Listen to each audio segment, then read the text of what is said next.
नमो अरिहन्ताणम् नमो सिद्धाणम् नमो आयरीयाणम् नमो वज्झायाणम् नमो लोये सौवसाहूणम्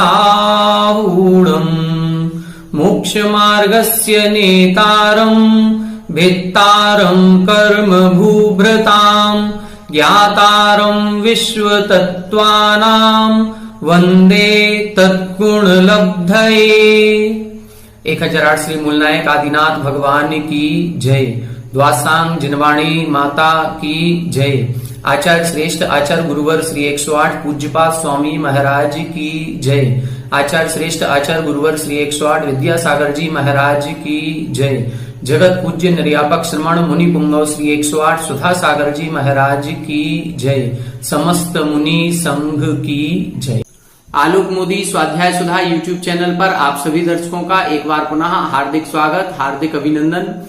हम सभी ने आचार्य पूज्यपाद स्वामी जी द्वारा विरचित श्री सर्वार सिद्धि ग्रंथराज का स्वाध्याय करना प्रारंभ किया था, जिसमें हमने दूसरे अध्याय से ग्रंथ का प्रारंभ किया था।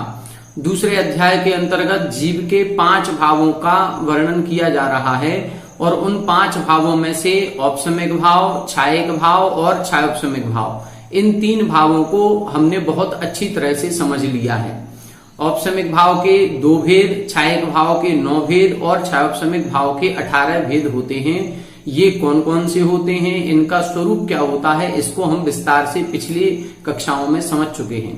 अब आज की कक्षा में हम औदयिक भाव पर चर्चा करेंगे। देखें पेज नंबर 114, उत्थानिका 264, सूत्र नंबर 6। 264 उत्थानिका में लिखा है, यह 21 विकल्प औदयिको भाव उद्दिष्टस् तस्य भेद संज्ञा संकीर्तनार्थम इदम उच्यते।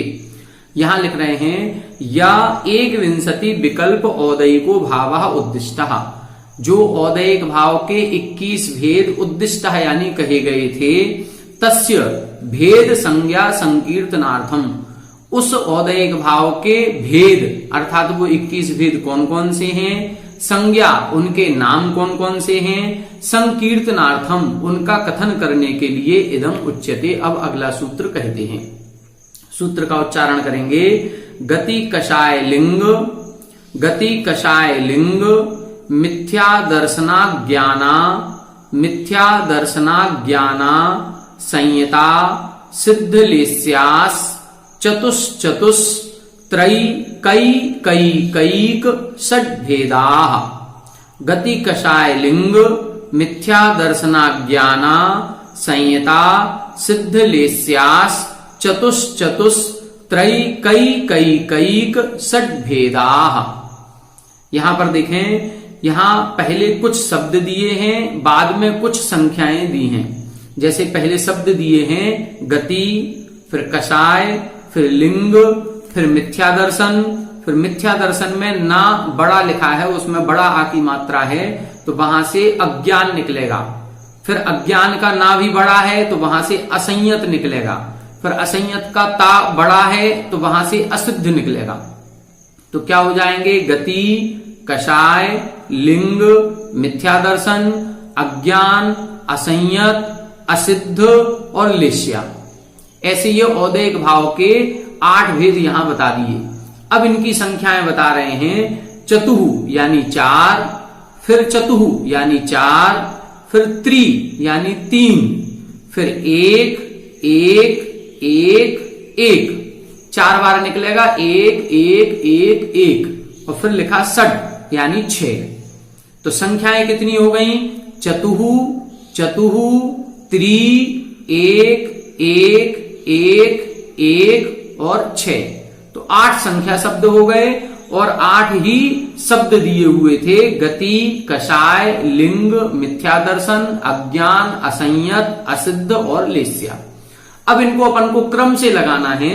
सबसे पहले गति लिखी, तो सबसे पहले संख्या कौन सी लिखी थी, चतुः यानी 4, तो गतियां कितनी होंगी 4, फिर कषाय 4, फिर लिंग 3, मिथ्या दर्शन 1, अज्ञान 1, असंयत 1, असिद्ध 1 और लेस्या 6। इस प्रकार से ये 21 भाव हो जाएंगे। 4 गति, 4 कसाय 8, फिर 3 लिंग तो 11, फिर 1 मिथ्या दर्शन 12, 1 अज्ञान 13, 1 असंयत 14, 1 असिद्ध 15 और 6 लिस्याएं, ऐसे 21 भेद औदयिक होते हैं। औदयिक भाव की परिभाषा अपन ने पढ़ी थी कि जो कर्म के उदय से जो परिणाम बनता है उसे हम औदयिक भाव या औदयिक परिणाम कहते हैं। आइए टीका इसकी देखते हैं। सूत्र नंबर 5 की उत्थानिका 265। यथाक्रमम इति अनुवर्तते, यहां बता रहे हैं यथाक्रम पद की अनुवृत्ति आती है तो उससे हमें यथाक्रम शब्द को लगाना है। तेन अभिसंबंधात, उस यथाक्रम शब्द के संबंध से गति ही चतुर्भेदा, गति 4 प्रकार की। कौन कौन सी? नरक गति ही, त्रियक गति, मनुष्य गति ही, देव गति ही इति। गति 4 प्रकार की कौन कौन सी हो गई? नरक गति, त्रियंच गति, मनुष्य गति, देव गति। अब ये औदयिक क्यों है? तब लिखा तत्र नरक गति नाम कर्म उदयात नारको भावो भवति इति नरक गति औदयिकी। औदयिक भाव यदि नरक गति को लिखा है तो ये किसी ना किसी कर्म के उदय से होगी, तभी तो ये भाव औदयिक बना है। तो किस कर्म के उदय से? तो नरक गति नाम कर्म के उदय से। नाम कर्म के 93 भेद हैं, उसमें से गति नाम कर्म भी एक होता है। उस गति नाम कर्म के 4 भेद करेंगे, नरक गति नाम कर्म, देव गति नाम कर्म, मनुष्य गति नाम कर्म, त्रियंच गति नाम कर्म। तो नरक गति नाम कर्म के उदय से नारक भाव को प्राप्त होता है या हम नारकी कहलाते हैं। मनुष्य गति नाम कर्म के उदय से हम मनुष्य कहलाते हैं। देव गति नाम कर्म के उदय से जीव देव कहलाता है और त्रियंच गति नाम कर्म के उदय से जीव त्रियंच कहलाता है। इसलिए नरक गति औदयिकी औदयिक भाव है। एवं इतरत्र अपि, एवं यानी इसी प्रकार, इतरत्र अन्य गतियों में भी लगा लेना। नरक गति के बारे में इन्होंने बता दिया कि नरक गति नाम कर्म के उदय से नारक भाव होता है। इसी प्रकार से त्रियंच गति नाम कर्म के उदय से त्रियंच भाव होगा। इसी प्रकार से मनुष्य गति नाम कर्म के उदय से मनुष्य भाव होगा और इसी प्रकार से देवगति नाम कर्म के उदय से देव भाव प्राप्त होता है। अगला लिखा कसायश चतुर्भेदा, कसाय 4 प्रकार की होती है। क्रोधो, मानो, माया, लोभ इति। कौन कौन सी 4? क्रोध कसाय, मान कसाय, माया कसाय और लोभ कसाय। अब ये औदयिक क्यों हैं? तो लिख रहे हैं तत्र क्रोध निर्वर्तनस्य कर्मणा उदयात क्रोधः औदयिकः। तत्र यानी यहां पर, वहां पर क्रोध निर्वर्तनस्य, क्रोध को उत्पन्न करने वाले, कर्मणः उदयात, कर्म के उदय से क्रोधः औदयिकः, क्रोध भाव औदयिक होता है। क्रोध कसाय जो हमारे उत्पन्न हो रही है उसमें कोई ना कोई अनंतानुबंधी या अप्रत्याख्यानावरण या प्रत्याख्यानावरण या संयोजन, इस प्रकार से कोई ना कोई कसाय, कोई ना कोई कर्म का, मोहिनी कर्म का उदय है। उस उदय के कारण से ही हमारे अंतरंग में क्रोध भाव उत्पन्न होता है, इसलिए क्रोध भाव भी औदयिक है। एवं इतरत्र अपि, इसी प्रकार से अन्य 3 में भी लगा लेना। क्रोध को बता दिया कि क्रोध उत्पन्न करने वाले कर्म के उदय से क्रोध औदयिक है, तो मान कसाय को उत्पन्न करने वाले कर्म के उदय से मान औदयिक हो जाएगा। माया कसाय, माया भाव को उत्पन्न करने वाले कर्म के उदय से माया कसाय भाव उत्पन्न होगा। इसी प्रकार से अब आगे देखें, लिंगम त्रिभेदम, लिंग 3 भेद वाला होता है। स्त्रीवेदः, पुंभेदो, नपुंसक वेद इति। लिंग 3 प्रकार का, स्त्रीलिंग, पुल्लिंग या नपुंसक लिंग। स्त्री वेद कर्मणः उदयात स्त्री वेद औदयिकः। स्त्री वेद कर्म के उदय से स्त्री वेद औदयिक है। इसी प्रकार से पुरुष वेद कर्म के उदय से पुरुष वेद औदयिक हो जाएगा और नपुंसक वेद कर्म के उदय से नपुंसक वेद औदयिक हो जाएगा। एवं इतरत्र अपि, इसी प्रकार से यहां पर भी अन्य में लगा लेना, जैसा कि अपन ने लगा लिया कि स्त्री वेद कर्म के उदय से स्त्री वेद हो रहा है तो पुम वेद कर्म के उदय से पुरुष वेद होगा, नपुंसक वेद कर्म के उदय से नपुंसक वेद होगा। मिथ्या दर्शनम एक भेदम, मिथ्या दर्शन एक भेद वाला है, इसके अन्य भेद नहीं किए इधर इन्होंने। मिथ्या दर्शन कर्मण उदयात तत्वार्थ अश्रद्धान परिणामो मिथ्या दर्शनम औदयिकम। यहां पर बता रहे हैं मिथ्या दर्शन किस कारण से औदयिक हो गया? तो मिथ्यात्व कर्म प्रकृति जो होती है, उस मिथ्यात्व कर्म प्रकृति के उदय के कारण से तत्वार्थ अश्रद्धान परिणामों, अर्थात जो 7 तत्व हैं उन 7 तत्वों पर श्रद्धान भाव नहीं होना, अश्रद्धान परिणामों, श्रद्धान नहीं होना ही मिथ्या दर्शन है, इसीलिए ये भी औदयिक है। अब बता रहे हैं अज्ञान। तो ज्ञानावरण कर्मण उदयात पदार्थ अनवबोधो भवति तत् अज्ञानम औदयिकम। ज्ञानावरण कर्म के उदय से पदार्थ अनवबोधो भवति, पदार्थ का ज्ञान नहीं होता है, और जब पदार्थ का ज्ञान नहीं होगा तो तत्संबंधी अज्ञान होगा, इसलिए अज्ञान को औदयिक कहा। ये अज्ञान भाव कहां तक चलेगा? ये अज्ञान भाव हमारा 12वें गुण स्थान तक चलेगा, क्योंकि ज्ञानावरण कर्म के उदय से है। यहां पर अज्ञान अलग लिखा है और एक अपन ने छायोपशमिक भाव में अज्ञान पढ़ा था, वो अलग है। छायोपशमिक भाव में पढ़ा था ज्ञान दर्शन, तो वहां पर भी अज्ञान शब्द आया था और यहां पर भी अज्ञान शब्द आया है। छायोपशमिक भाव में जो अज्ञान शब्द है वो मिथ्या ज्ञान का प्रतीक है, अर्थात कुमति ज्ञान, कुश्रुत ज्ञान और कुअवधि ज्ञान लेना है।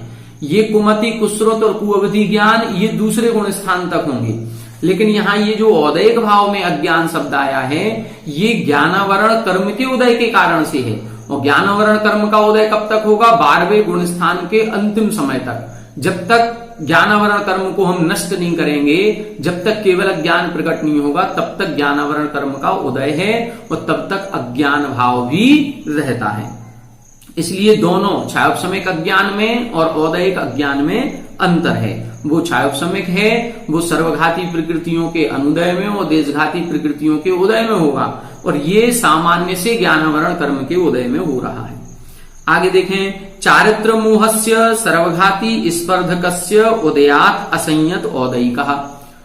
असंयत भाव औदयिक क्यों है? क्योंकि ये चारित्र मोहिनी कर्म की जो सर्वघाती प्रकृतियां हैं, उन सर्वघाती प्रकृतियों के उदय के कारण से असंयत भाव औदयिक है। असंयत भाव में हमने बताया था जैसे अनंतानुबंधी सर्वघाती है, तो अनंतानुबंधी को द्विस्वभावी कहा गया। ये चारित्र भी नहीं होने देती और ये सम्यक दर्शन भी नहीं होने देती।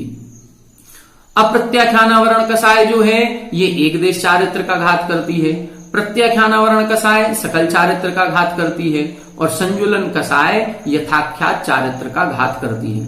तो ये किसी ना किसी चारित्र का घात कर रही हैं। तो यहाँ असंयत भाव जो है वो चारित्र मोहिनी कर्म के उदय के कारण से कहा गया।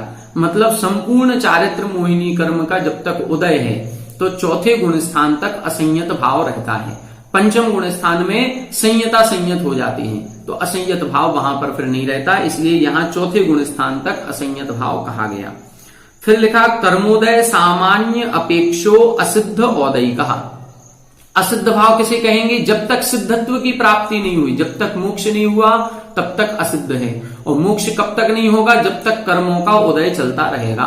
किसी ना किसी एक भी कर्म का उदय है तो असिद्ध भाव रहेगा। जैसे अरिहंत परमेष्ठी ने 4 घातीय कर्म नष्ट कर दिए, फिर भी अभी 4 अघातीय कर्म उदय में है, और जब तक ये 4 अघातीय कर्म उदय में है तब तक असिद्ध भाव रहेगा। तो असिद्ध भाव 14वें गुण स्थान के अंतिम समय तक माना जाता है। फिर आगे लिखा लेस्या द्विविधा। अब लेस्या 2 प्रकार की होती है, द्रव्यलेस्या भावलेस्या चेती। द्रव्यलेस्या और भावलेस्या। द्रव्यलेस्या का मतलब होता है हमारे शरीर का रंग रूप, ये शरीर का रंग जो होता है वो द्रव्यलेस्या है, और भावलेस्या हमारे अंतरंग के परिणाम कितने विशुद्ध हैं या संक्लेशित हैं। इन संक्लेशित और विशुद्धि परिणाम के जो तारतम्यता होती है उसको हम भावलेस्या कहते हैं। यहां पर क्या लिख रहे हैं? जीव भावाधिकारात द्रव्यलेस्या नाधिकृता। यहां पर बता रहे हैं कि चूंकि जीव के असाधारण भावों का वर्णन चल रहा है, जब भावों की बात चलेगी तो यहां भावलेस्या को ग्रहण करना है, द्रव्यलेस्या ना अधिकृता, द्रव्यलेस्या का ग्रहण नहीं करना है। द्रव्यलेस्या शरीर का बहिरंग रूप होता है, जैसे नारकी जीव हैं, नारकी जीवों के सभी जीवों के द्रव्यलेस्या कृष्ण होती है। सभी नारकी जीव द्रव्य से शरीर से काले रंग के होंगे, लेकिन उनके भावलेस्या अलग अलग होगी, किसी की कृष्ण, किसी की नील, किसी की काकोट। इस प्रकार से लगाना है। अब देखें, भावलेस्या कसायोदय रंजिता योग प्रवृत्ति रीति कृत्वा औदयिकी इति उच्यते। यहां बता रहे हैं कि भाव लेस्या को औदयिक भाव में क्यों लिया, तो बता रहे कसाय उदय रंजिता योग प्रवृत्ति, जो हमारे मन वचन और काय की प्रवृत्ति हो रही है, ये मन वचन काय की प्रवृत्ति के पीछे कसाय भाव भी जुड़ा हुआ है। और जब तक क्रोध मान माया लोभ ये 4 प्रकार के परिणामों से सहित हमारी मन वचन काय की प्रवृत्ति होती है, उसको हम लेस्या कहते हैं। तो मन वचन काय की प्रवृत्ति अलग है, योग अलग है, और क्रोध मान माया लोभ कसाय अलग है। लेकिन कसाय और योग जब आपस में मिल जाते हैं तब लेस्या बनती है। तो कसाय से अनुरंजित योगों की प्रवृत्ति को लेस्या कहा जाता है। तो कसाय रूप परिणामों को उत्पन्न करने वाले कर्मों का उदय है, इसलिए इसको हम औदयिक भाव कहते हैं। सात विधा, इस प्रकार की जो लेस्या है ये 6 प्रकार की होती है। कृष्ण लेस्या, नील लेस्या, कापोत लेस्या, तेजो लेस्या, पद्म लेस्या, शुक्ल लेस्या च इति। ये 6 प्रकार की होती है, कृष्ण, नील, कापोत, पीत, पद्म, शुक्ल। ये जिस प्रकार के इनके नाम हैं उसी प्रकार से इनमें विशुद्धि परिणाम बढ़ता जाता है। जैसे कृष्ण काला, बिल्कुल घनघोर काला जो रंग होता है उसमें संक्लेशता ज्यादा दिखती है। काले से थोड़ा सा हल्कापन हो जाएगा तो नीला रंग बनता है, और नीले रंग में परिणाम कुछ थोड़े से विशुद्ध हो जाएंगे कृष्ण की अपेक्षा। नीले से और थोड़ा सा करेंगे तो अपन सिलेटी कलर हो जाता है, जो कबूतर का कलर, कापोत का मतलब होता है कबूतर, तो कबूतर का जो सिलेटी रंग है वो। फिर उससे ऊपर चलेंगे तो तेज, अब उसमें अग्नि का जो ऑरेंज सा कलर होता है वो आ जाएगा। तेजो लेस्या के बाद फिर आएगा पद्म लेस्या। पद्म का मतलब होता है कमल, जो सफेद कमल होता है, हल्का सा क्रीम कलर का होता है, एकदम व्हाइट नहीं होता, क्रीम कलर का होगा। और शुक्ल यानी बिल्कुल व्हाइट, सफेद। तो इसी प्रकार से इन परिणामों में जितनी जितनी निर्मलता हमारी बढ़ती जाती है उतना उतना हमारे लेस्या की विशुद्धि भी बढ़ती जाती है। इसके लिए आप लोगों ने कई बार मंदिरों में एक चित्र देखा होगा जिसमें एक वृक्ष बना हुआ है और 6 व्यक्ति हैं, और एक व्यक्ति उस पेड़ को जड़ से ही काट रहा है, एक मोटी मोटी डालियां काट रहा है, एक पतली पतली टहनियां काट रहा है, एक जो फल के गुच्छे हैं उन गुच्छों को तोड़ रहा है, एक पके हुए फलों को तोड़ रहा है, और एक व्यक्ति ऐसा है जो नीचे गिरे हुए पके हुए फल हैं उनको बीन रहा है। तो ये परिणामों की कलुषता और निर्मलता का भेद है कि जहां पर हमको आम चाहिए हैं लेकिन हम इतने बुरे परिणाम कर रहे हैं कि अपने स्वार्थ के लिए सामने वाले का संपूर्ण विनाश कर रहे हैं। यदि हमें 2 फल चाहिए थे, अपनी भूख मिटानी थी, और हम पेड़ को जड़ से ही काट रहे हैं, तो ये कृष्ण लेस्या का परिणाम है। हम अपने भले के लिए दूसरे का सर्वनाश कर दिए। दूसरा व्यक्ति है अपने भले के लिए दूसरे का सर्वनाश नहीं कर रहा है लेकिन फिर भी मोटी मोटी डालों को काट रहा है। तीसरा व्यक्ति मोटी मोटी डालों को नहीं काट रहा है, पतली पतली टहनियों को काट रहा है कि मोटी डाल को काटेंगे इतना सारा वेस्टेज हो जाएगा। तीसरा व्यक्ति पतली टहनियों को। चौथा व्यक्ति है वो टहनियों को भी नहीं काट रहा, वो सीधे गुच्छों को तोड़ रहा है। लेकिन वो 5वां व्यक्ति आया, वो कहता है कि गुच्छे के भी क्यों तोड़ रहे हो, इसमें तो कच्चे भी हैं और पक्के भी हैं। जब कच्चे फल हैं तो कच्चे फलों की तो हमें जरूरत ही नहीं है, तो हम इनको क्यों तोड़ें। तो 5वां व्यक्ति फिर पके हुए फलों को तोड़ता है। और 6वां व्यक्ति जो शुक्ल लेस्या वाला होता है वो ये कहता है कि हम इन पके हुए फलों को तोड़ें क्यों, जो पेड़ में लगा हुआ है, हम उनको उठा लें जो अपने आप टूट करके नीचे गिर गए हैं। अर्थात बिना किसी दूसरे को कष्ट दिए, बिना किसी को परेशान किए ही अपने कार्य को सफल करना, ये शुक्ल लेस्या वाले के परिणाम होते हैं। और जो कृष्ण लेस्या वाला होता है वो अपनी सफलता के लिए दूसरे का सर्वनाश भी कर देता है। ये परिणाम 6 प्रकार के होते हैं।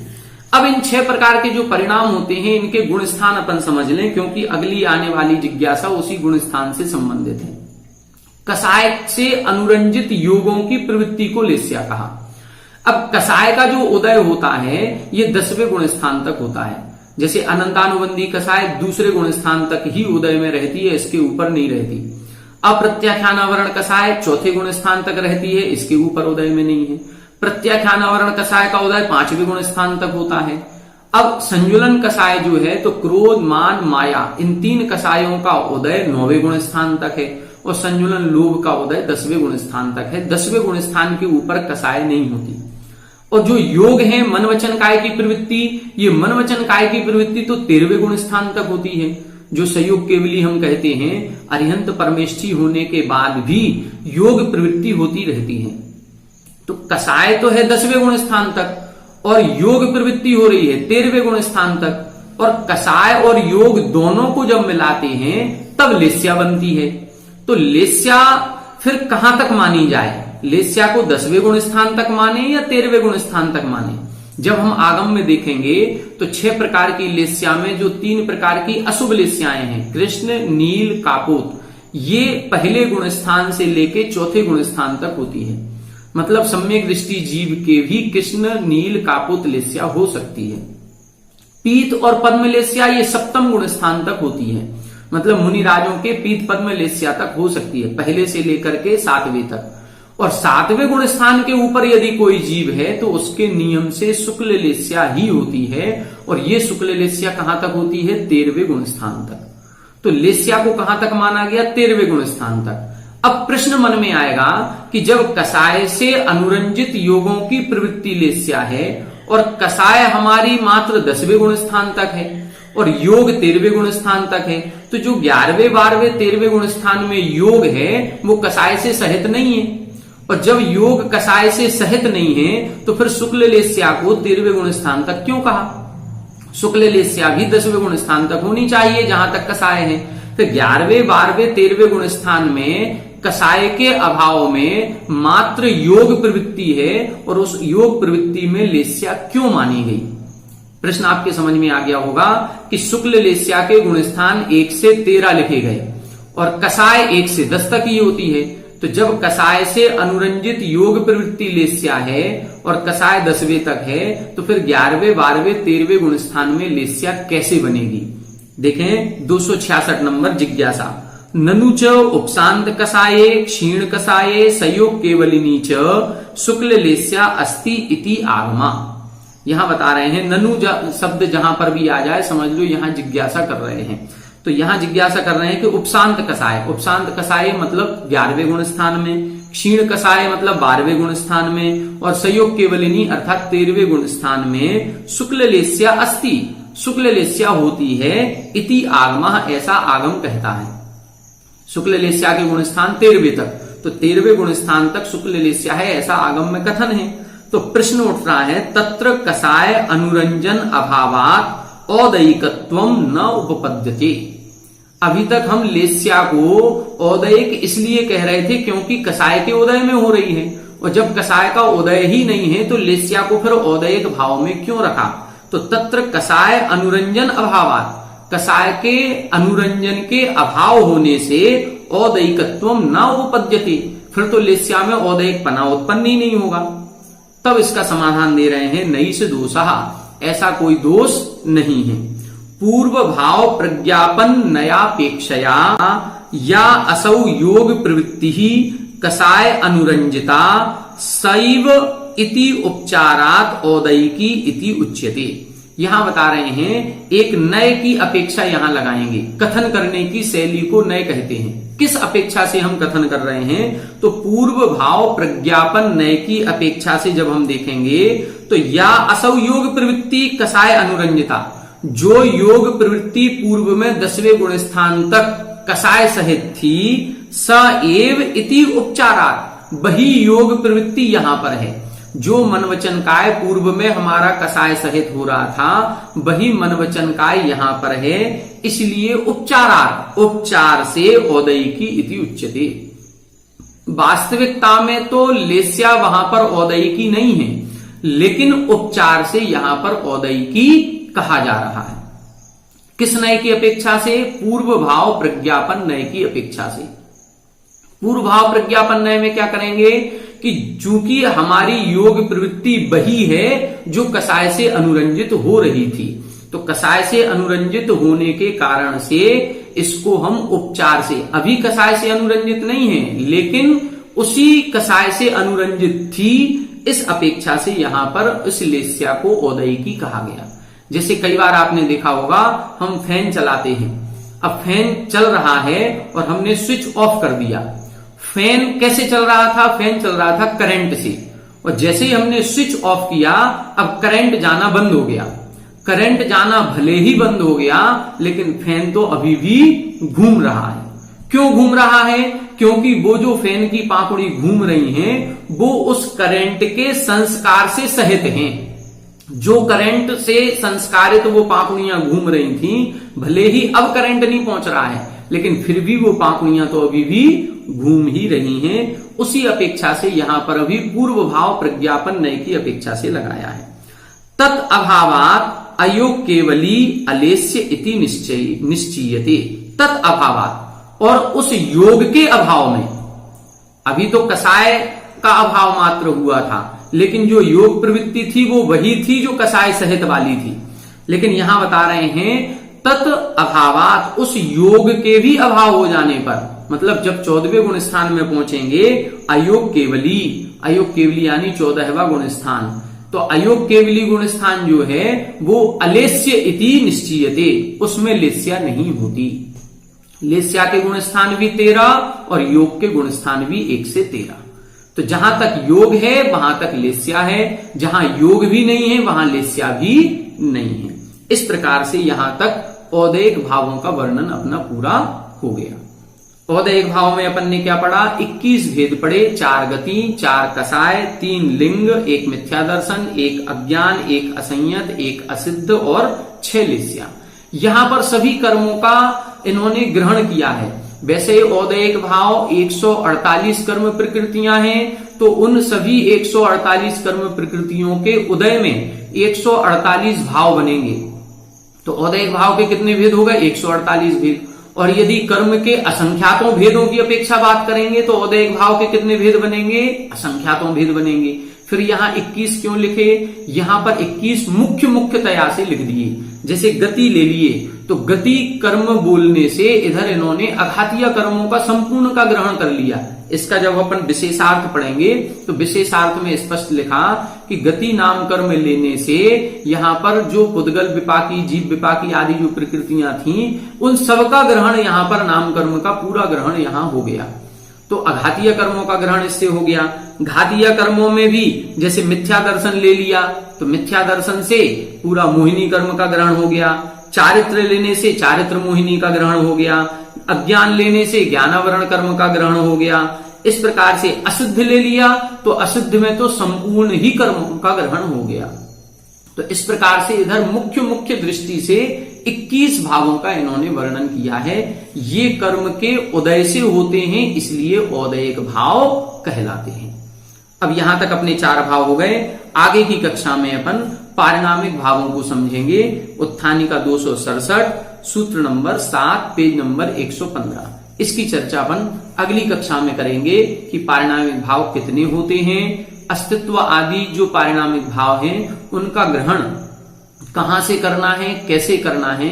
पारिणामिक भावों से संबंधित और भी अन्य कई सारी जिज्ञासाएं इसमें आई हैं, उनको अपन अगली कक्षा में पढ़ेंगे। आप सभी हमारे साथ बने रहें। सभी को जय जिनेन्द्र।